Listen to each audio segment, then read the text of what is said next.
Bonjour bien-aimés de le Seigneur, nous sommes arrivés vendredi, le dernier jour de la semaine pour les enseignements et nous sommes dans la joie de t'annoncer qu'aujourd'hui c'est Pâques. Aujourd'hui c'est le jour de Pâques où le Seigneur est en train d'être crucifié. Aujourd'hui c'est le jour où le Seigneur est porté sur la croix. Le Seigneur est immolé. Le grand jour de Pâques, c'est vendredi. Et nous sommes en train de lire Matthieu 26 à partir du verset 58. Pierre le suivit de loin jusqu'à la cour du souverain sacrificateur. Il rentra et s'assit avec les serviteurs pour voir comment cela finira. Les principaux sacrificateurs et tous les saints hédrins avec les serviteurs cherchaient quelques faux témoignages contre Jésus suffisant pour le faire mourir. Mais ils n'en trouvèrent point. Plusieurs faux témoins se furent présentés. Enfin, il en vint deux qui dirent, « Celui-ci a dit, je détruirai le temple de Dieu et le rebâtirai en 3 jours. » Le souverain sacrificateur se leva et dit, « Ne repens-tu rien? Qu'est-ce que ces hommes déposent contre toi? » Jésus garda le silence. Et le souverain sacrificateur prend la parole et lui dit, « Je t'adjure par le Dieu vivant de nous dire si tu es le Christ, le Fils de Dieu. » Jésus lui répondit, « Tu l'as dit. De plus, je vous le déclare, vous verrez désormais le Fils de l'homme assis à la droite de la puissance de Dieu et venant sur les nuées du ciel. » Alors le souverain sacrificateur déchira ses vêtements, disant, « Il a blasphémé. Qu'avons-nous donc encore besoin de témoins?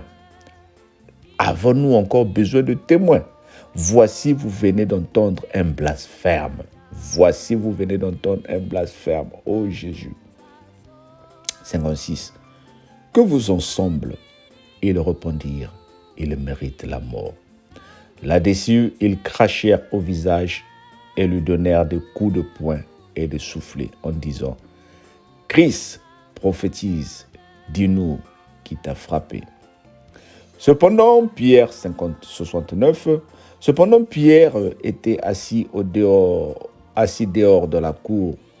Une servante s'approcha de lui et dit, « Toi aussi tu étais avec Jésus le Galiléen. » Mais il le nia devant tous, disant, « Je ne sais pas ce que tu veux dire. » Comme il se dirigeait vers la porte, une autre servante le vit et dit à ceux qui se trouvaient là, « Celui-ci aussi est avec Jésus de Nazareth. » Il le nia de nouveau avec serment, « Je ne connais pas cet homme. » Peu après, ceux qui étaient avec lui s'étant approchés dirent à Pierre, « Certainement, tu es aussi de ces gens-là, car ton langage te fait reconnaître. » Alors il se mit à faire des imprécations et à jurer, « Je ne connais pas cet homme. » Aussitôt le coq chanta, et Pierre se souvint de la parole que Jésus lui avait dit, « Avant que le coq chante, tu me renieras 3 fois. » Et étant sorti, il pleura amèrement. « Je ne connais pas cet homme, » dit Jésus. Nous sommes en train de voir ici que la parole de Dieu est en train de s'accomplir dans la vie de notre Seigneur. Il fut arrêté. On l'amène devant les sacrificateurs. Ils cherchent des raisons pour le faire tuer. Ils n'en trouvent aucune. Et ils lui demandent, celui-ci a dit qu'il est Christ. Et on lui dit, tu l'as vraiment dit que tu es le Fils de Dieu? Il répondit, tu l'as dit. De plus, je vous le déclare, vous verrez désormais le Fils de l'homme assis à la droite de la puissance de Dieu. Ils sont scandalisés. Oh bien-aimé, combien de fois tu as entendu des paroles qui t'ont scandalisé? Combien de fois un prédicateur a prêché, tu te dis, ceci peut-être, il a entendu quelque chose sur ma vie et c'est ce qu'il est en train de dire.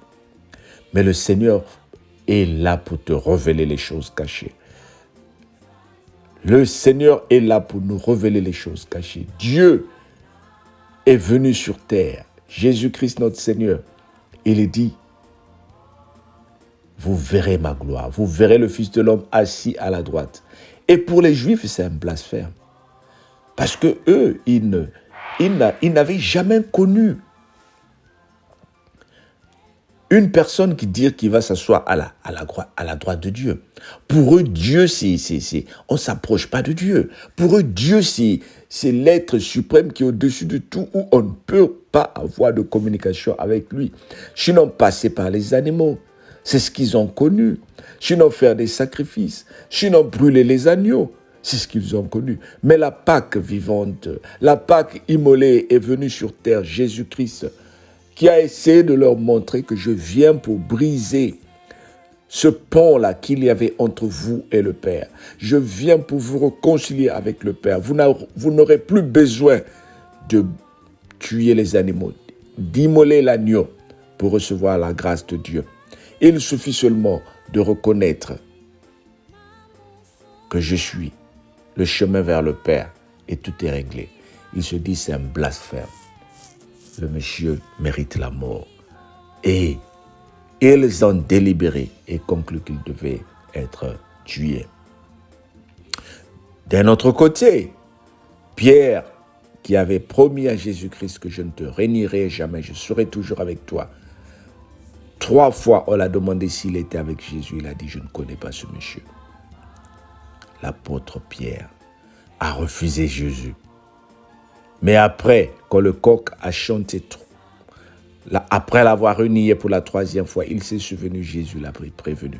Lui au moins, Jésus l'avait prévenu. Lui au moins, il était humble et il a accepté cela. Il s'est repenti. Il s'est repenti, comme ce que nous avons prêché hier. Il s'est repenti et le Seigneur l'a récupéré. Mais le grand message que nous sommes en train de passer ici, c'est Jésus-Christ qui se fait humilier, qui accepte de mourir parce qu'il a dit qu'il vient réconcilier le Père avec les hommes. Il a accepté de mourir. Voilà l'objectif de la Pâque bien-aimée, la Pâque chrétienne. Voilà où je voulais t'amener et nous y sommes arrivés. C'est de comprendre qu'il n'y a pas d'hasard. La Bible dit dans Jean 3, verset 16, « Car Dieu a tant aimé le monde qu'il a donné son Fils unique, afin que quiconque croit en lui ne périsse pas, mais qu'il ait la vie éternelle. » Jésus est venu accomplir la Pâque pour te réconcilier avec le Père. Que personne d'autre ne se lève pour te dire que toi, tu es maudit. Que personne d'autre ne te dise que toi, tu es limité. Sois fier de ce que tu es. Sois meilleur quoi que tu sois. Lorsque le doute veut t'installer dans ta vie, dis non, le Seigneur m'a récupéré. Le Seigneur m'a réconcilié avec le Père. Toi, tu n'as plus besoin d'intermédiaire. Jésus s'assoit et il est assis à la droite du Père, intercédant pour toi et moi. Tout ce que nous allons faire, c'est continuer à prier et demander au nom de Jésus. Oui, nous prions les uns pour les autres quand nous sommes faibles. Nous demandons à certaines personnes, oui, de prier pour nous, c'est une bonne chose. Mais ils vont aussi prier pour nous au nom de Jésus.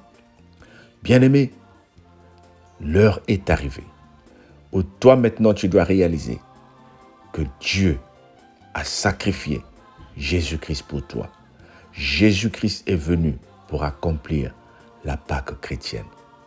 Jésus-Christ est venu pour accomplir la Pâque. Oui, maintenant ces enseignements te font comprendre 3 choses. Qu'il y a la Pâque mondaine, qu'il y a la Pâque juive et il y a aussi la Pâque chrétienne. Laquelle des 3 Pâques est ta Pâque?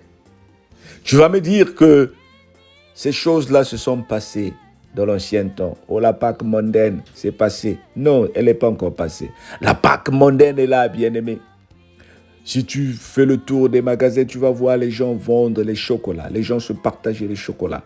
C'est devenu une période où les gens se retrouvent pour se partager les chocolats. C'est devenu une période où les gens se retrouvent pour se reposer, pour prendre des vacances, parce que c'est des jours fériés qui arrivent.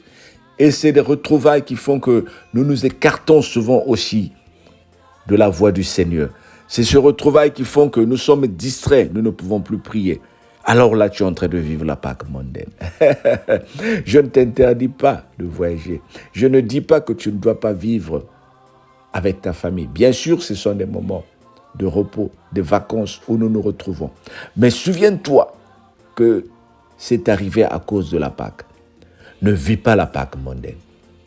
Quel que soit là où tu arrives, quand l'heure de la prière arrive, dis-leur, moi je dois prier. Est-ce que vous me permettez de prier? Est-ce que je peux prier pour vous? Offre à prier pour les gens où tu vas habiter, où tu vas passer le séjour, où tu vas passer le week-end, où tu vas passer les vacances. Offre à prier pour eux, même pendant 5 minutes. Ne faites pas la Pâque mondaine. La Pâque mondaine, c'est là où les gens se partagent les cartes, les chocolats, se souhaitent. Vous voyez les réseaux sociaux, c'est plein de messages. Bonne fête de Pâques, bonne fête de Pâques. Ça, c'est la Pâque mondaine. Sans que les gens réalisent de quoi il s'agit. La Pâque juive, c'est la tradition où quand la Pâque arrive, les églises sont remplies. Les gens vont fêter, vont célébrer. C'est cette Pâque que tu célèbres? C'est cette Pâque que tu vis?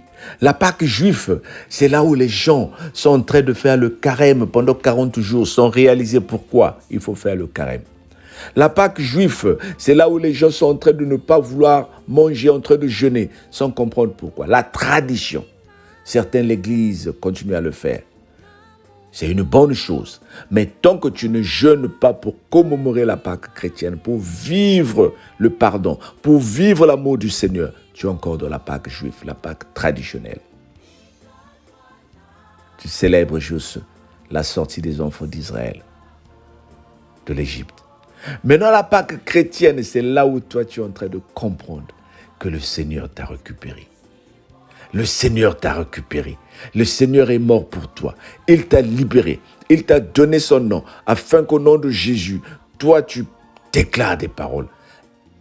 Dans la maison où tu te trouves, est-ce que tu es en train de célébrer la Pâque chrétienne, la Pâque juive ou la Pâque mondaine?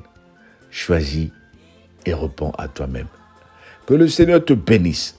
Choisis la bonne Pâque, la Pâque chrétienne, que tu viens d'apprendre. Apprends aux autres. Oh, nous sommes contents de clôturer ces enseignements de la Pâque.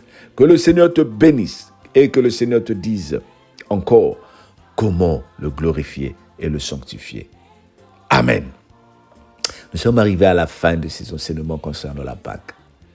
Lundi, nous allons parler de la résurrection. Seulement lundi. Lundi, nous allons parler de la résurrection de Jésus-Christ. Et mardi, nous allons continuer nos enseignements avec un nouveau thème que nous allons t'introduire. Entre-temps, passe un bon week-end. Partage la vidéo. Ne sois pas mondaine, ne sois pas mondain, ne sois pas traditionnaliste, mais sois plutôt chrétien. Et vis ta Pâque au nom de Jésus. Abonne-toi, comme ça tu seras notifié lorsque nos enseignements sont disponibles à partir de lundi. Et toi, repars sur YouTube samedi et dimanche comme un bon chrétien pour réécouter certains messages que tu as écoutés très vite en passant. Parce que tu courais pour aller au travail. Ce n'est pas de ta faute. Que le Seigneur te bénisse et on se dit à lundi. Bye bye.